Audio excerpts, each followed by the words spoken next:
Study with शरणा के Hindi class में पुनः आपका स्वागत है। आज हम भक्ति काल और भक्ति काल में सूरदास का एक टॉपिक है जो एग्जाम में अक्सर आता है, उनकी निर्गुणोपासना के का खंडन और निर्गुणोपासना पर सगुण उपासना की विजय, ये प्रश्न आता है। तो ये टॉपिक ही हमारा आज का ही है। निर्गुणोपासना खंडन का उत्कृष्ट उदाहरण है सूरदास का भ्रमर गीत। यानी निर्गुण उपासना का बहुत ही तार्किक खंडन इसमें किया गया है, जहाँ पर किसी को उंगली उठाने या उंगली रखने की जगह नहीं मिलती है, इतना तार्किक खंडन किया गया है उद्धव और गोपियों के संवाद के माध्यम से। हम जानते हैं कि जो भक्ति काल है, भक्ति काल में दो शाखाएं चलती हैं। भक्ति की दो शाखाएं हैं, निर्गुण उपासना और सगुण उपासना।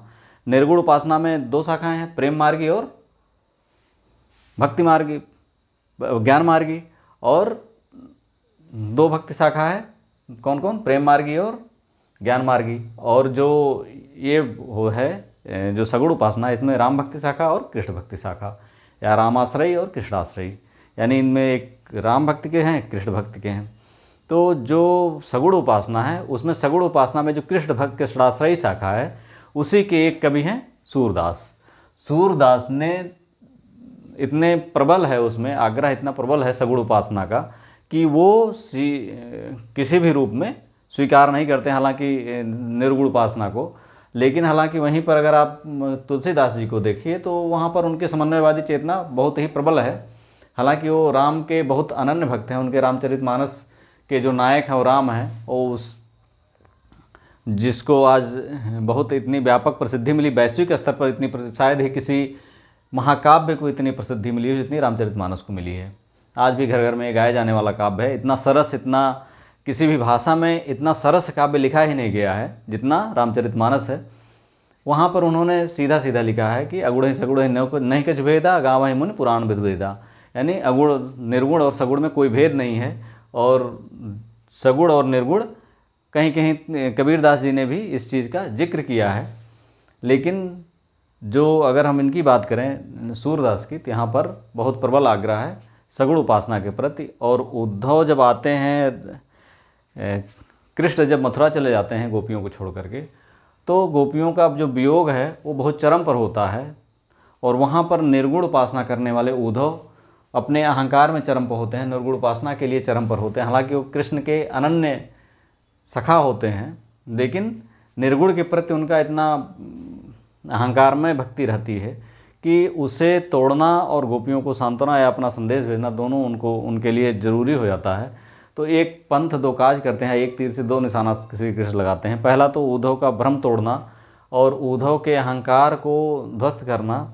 दूसरा, जो कृष्ण के वियोग में गोपियाँ थीं, उनको एक सांत्वना देना, एक संदेश देना कि कृष्ण जब भी कृष्ण वो जो सोच रही हैं कि वो जा कर के हमको भूल गए हैं या उनकी विस्मृति हो गई है, तो उस चीज़ को एक सांत्वना देना कि सब कुछ कृष्णमय ही है।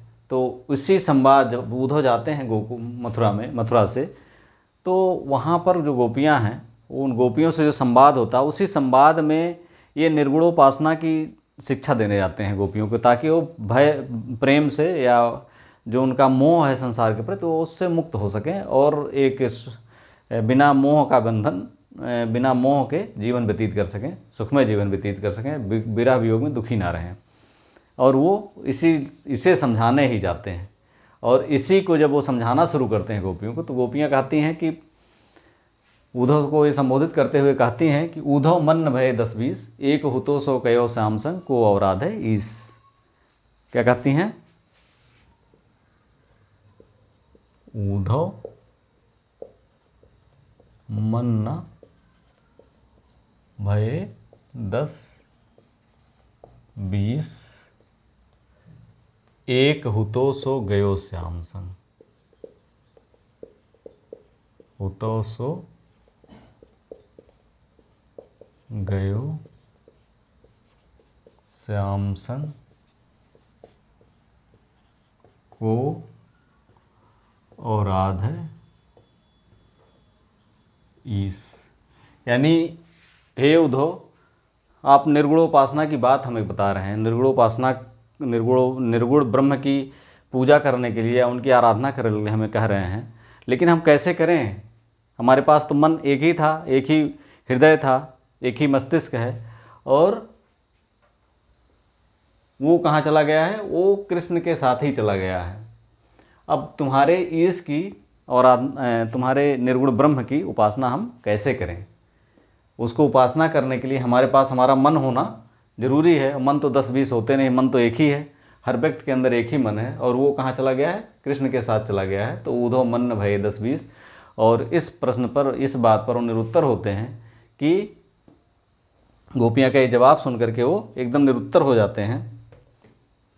फिर गोपियाँ वो समझाना बंद नहीं करते हैं। तो फिर गोपियाँ जो है पुनः उन्हें कहती हैं कि हम तुम्हारे निर्गुण ब्रह्म की उपासना कर लें, तुम्हारे इस निराकार ब्रह्म की उपासना तो कर लें, लेकिन हम उपासना करें तो करें कैसे? पहले हमें उसकी, कहाँ वो रहता है उसकी जानकारी होनी चाहिए, कैसा दिखता है, उसका रूप कैसा है, क्या हमारे कृष्ण जैसा सलोना है, सुंदर है, या किसी और रूप का है, मनुष्य है या कोई और रूप का व्यक्ति है, मतलब कैसे वो दिखता कैसा है। निर्गुण कौन देश को वासी, को है जनक जनन को है जनन जनक को कहियत, कौन नारी को दासी। यानी निर्गुण जो आपके निर्गुण ब्रह्म हैं वो किस देश के वासी हैं, कहाँ के रहने वाले हैं। पहले उनके बारे में कुछ जानकारी तो हो, उनके बारे में कुछ शिक्षा दीजिए हमें, तब तो उनकी हम उपासना करें। उनके पिता कौन है, उनके माता कौन है, उनकी पत्नी कौन है, उनके परिवार में और कौन कौन है, उनके नौकर चाकर कौन है, मतलब उनकी स्टेटस कुछ पता तो चले, तब तो उनके बारे में हम कुछ कल्पना कर पाएँ। हमारे कृष्ण हैं तो उनके बारे में एक एक उनकी नक्श से लेकर के सिख तक हम सारे पूरे रूप मुद्रा का हम वर्णन कर सकते हैं। एक एक ऋतु में वो कैसे दिखते हैं उसका वर्णन कर सकते हैं। लेकिन आपके निर्गुण ब्रह्म के बारे में कुछ जानते नहीं तो उनका वर्णन हम कैसे करें, उनकी उपासना कैसे करें। निर्गुण कौन देश के वासी, निर्गुण कौन देश के वासी, को है जननी जनक को कहियत,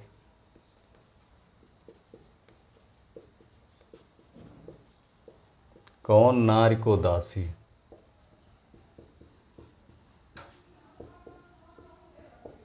यानी समझ गए होंगे आप कि निर्गुण कौन देश के वासी। हमारे कृष्ण के तो माता यशोदा हैं और पिता नंद हैं, वो गोकुल ग्राम के वासी हैं, ग्वाले हैं, गायों को चराते हैं, बांसुरी बजाते हैं, वृंदावन में रोज़ घूमते रहते हैं, हम गोपियों के साथ रात रचाते हैं, सब कुछ उनके बारे में जानते हैं। लेकिन आपके निर्गुण किस देश के वासी हैं ये हमें बताइए, और उनकी माता कौन है, उनके पिता कौन हैं, उनकी पत्नी कौन है, इसको बताइए, तब तो हम उनकी उपासना करें। अब बेचारे उद्धव क्या बोलें, उनको कोई उत्तर सूझता ही नहीं था। गोपियाँ जब उनको समझाने के प्रयास करते थे और निर्गुण उपासना की बात करते थे तो उसके बाद उनको कुछ सूझता ही नहीं था क्या बोलें वो, कि क्या किस चीज़ कैसे उपासना करें।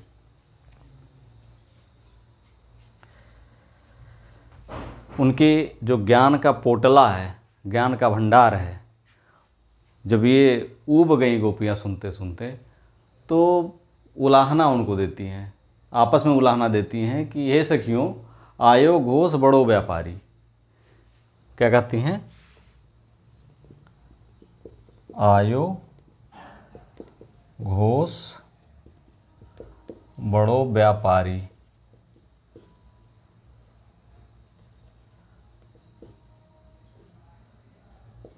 लाद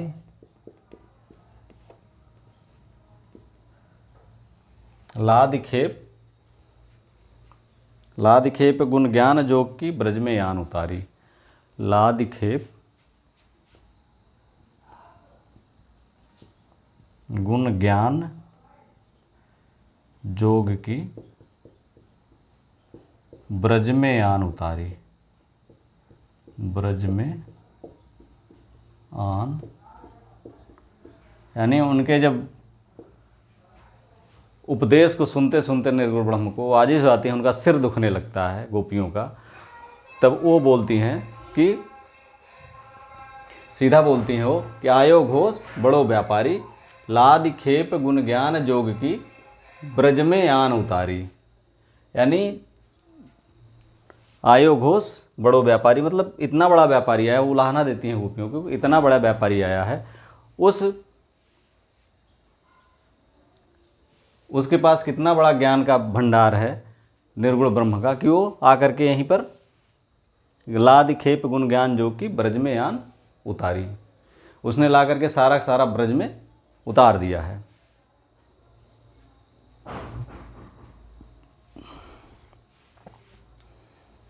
अब इनको और कहीं इस ज्ञान को बेचने की पूरी दुनिया में और कोई जगह नहीं मिली है, केवल कहाँ है जगह है इसकी, यहीं पर जगह है, और इस जगह के अलावा कोई जगह नहीं है।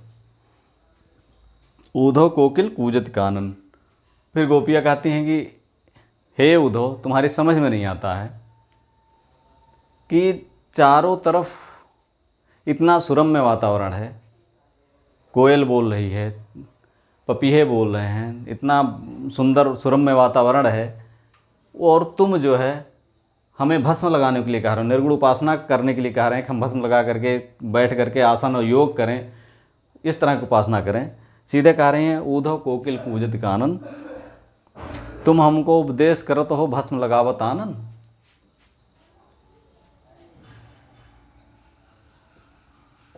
ऊधव कोकिल कूजत कानन, तुम हमको उपदेश करत हो भस्म लगावत आनन, तुम हमको उपदेश करत हो भस्म लगावत आनन। ऊधव कोकिल कूजत कानन, तुम हमको उपदेश करत हो भस्म लगावत आनन, यानी चारों तरफ सुरम्य वातावरण है और कुछ काम नहीं है, हम अपने नित्य या वर्तमान को जीवन जीने के बजाय क्या करें, हम भस्म लगा करके निर्गुणोपासना करें। तो ये कहाँ का नियम है, कहाँ के कितना ये ठीक है। और ऊपर से रेख न रूप बरन जाके नहीं ताको हमें बतावत, रेख न रूप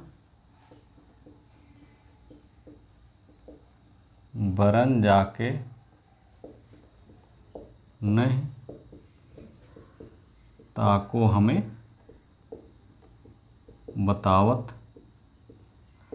यानी जिसके ऊपर से इतने अच्छे वातावरण को छोड़ करके हम तुम्हारे निर्गुण उपासना करें, और ऊपर से ऐसे व्यक्ति की उपासना करें जिसके पास न कोई रूप है न रंग है, और जिसको न हम ध्यान लगा सकते हैं न जिसके बारे में बात कर सकते हैं। रूप न रेख बरन जाके ने ताको हमें बतावत, अपनी कहो दरस कैसे हो तुम कबहू हो पावत, यानी तुम्हें इस ऐसे ब्रह्म की उपासना करने के लिए, ध्यान लगाने के लिए कह रहे हो उद्धव, जिसका कभी तुमने ध्यान किया है और उनके दर्शन पाए हैं। अपनी कहो दरस वैसे को, अपनी कहो दरस वैसे को तुम कबहू हो पावत, यानी तुम्हें कभी इसका उनका दर्शन मिलता है कि हमें ही खाली दर्शन और उपासना की बात करते हो। अब उद्धव इतना सुनते सुनते एकदम पक गए। पकने के बाद उनकी हालत ये हो गई कि उनकी सोचने समझने की शक्ति छीड़ हो गई। वो गोपियों को क्या बताएं, किन कर्तव्य विमूढ़ हो गए, उनका विवेक ही नहीं काम कर रहा। तब मैं गोपियों को क्या बताऊं, क्या उपासना के लिए कहूं। ऊपर से उनकी निर्गुण उपासना के बजाय वो सगुण उपासना की तरफ प्रवृत्त हो गए, खुद ही वो कृष्ण भक्ति की तरफ प्रवृत्त हो गए। कृष्ण भक्ति की जो अनन्य भक्ति गोपियों का देख करके, उनका जो समर्पण और प्रेम देख करके उद्धव भी उसी तरफ प्रवृत्त हो गए और कृष्ण के अनन्य भक्ति में डूबने लगे और खुद ही कह दिए, अब अति पंगु भयो मन मेरो, अब अति पंगु भयो मन मेरो, यानी अब मेरा मन किम कर्तव्य विमूढ़ हो गया है, हमें कुछ समझ में नहीं आ रहा है। निर्गुणोपासना की जो हमारे अंदर भावना थी, जो अहम था, वो आप लोगों के ज्ञान से आप लोगों के ज्ञान से, आप लोगों के समर्पण से, समर्पण भाव देख करके, सगुण भक्ति के प्रति, कृष्ण के प्रति समर्पण को देख करके हमारी जो निर्गुण भक्ति के प्रति जो हम था हमारे मन में, वो हम अब निकल गया है। मेरा मन अब किनके पर कर्तव्य विमूढ़ हो गया है कि यह अब हम उस विषय में आपको क्या बताएं, क्योंकि गयो तहाँ निर्गुण कहिए तो, गयो तहाँ निर्गुण कहिए कहिबे को, भयो सगुन को चेरो।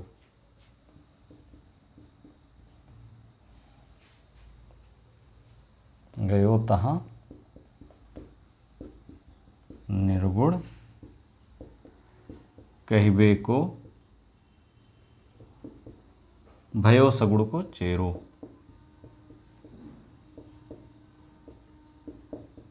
हम यहाँ पर आए तो थे आप लोगों को निर्गुण भक्ति का पाठ पढ़ाने, निर्गुण भक्ति की तरफ प्रवृत्त करने, मोह माया से मुक्त करने, लेकिन गयो तहाँ कही निर्गुण कहिबे को। आए थे हम यहाँ पर निर्गुण उपासना की तरफ आप लोगों को प्रवृत्त करने के लिए, आप लोगों को मोह माया के सांसारिक बंधन से मुक्त करने के लिए, लेकिन वो मन जो मेरा था, भयो सगुण को चेरो, ये अब आप लोगों का शिष्य हो गया है। उद्धव आप लोगों को करबद्ध प्रणाम करता है, ये आपका शिष्य हो गया है, आपके पथ का अनुकरण करने वाला हो गया है। और ये सगुणोपासना या कृष्ण भक्ति में ये उद्धव भी अब लीन हो गया है, इसे अब किसी निर्गुण उपासना की ज़रूरत नहीं है। तो यहाँ इतना सटीक खंडन है निर्गुण उपासना का कि किसी अन्य काव्य में, न इसके पहले न इसके बाद किसी काव्य में निर्गुण उपासना का इतना सटीक खंडन, इतना तार्किक खंडन कहीं नहीं मिलता है। तो स्पष्ट रूप से कह सकते हैं निर्गुणोपासना खंडन का उत्कृष्ट उदाहरण क्या है? सूरदास का भ्रमर गीत। ये सारे जो पद हमने लिए हैं, दो लाइन, ये सब निर्गुण भ्रमर गीत से लिए गए हैं। और आपके सिलेबस में जितने पद हैं, सिविल सर्विसेज IAS का जो आप मेंस देंगे तो उसमें जितने भी पद हैं, जितने पद आपको व्याख्या करने के लिए, उन्हीं में से इन पदों को लिया गया है। और ये बहुत ही इम्पॉर्टेंट पद हैं जो निर्गुणोपासना के प्रति, निर्गुणोपासना खंडन और सगुणोपासना के प्रति सूरदास के प्रेम को दर्शाते हैं और एक गोपियों और उद्धव के संवाद के माध्यम से व्यक्त हुए हैं। वीडियो अच्छा लगा, like, subscribe and share. Thank you for watching.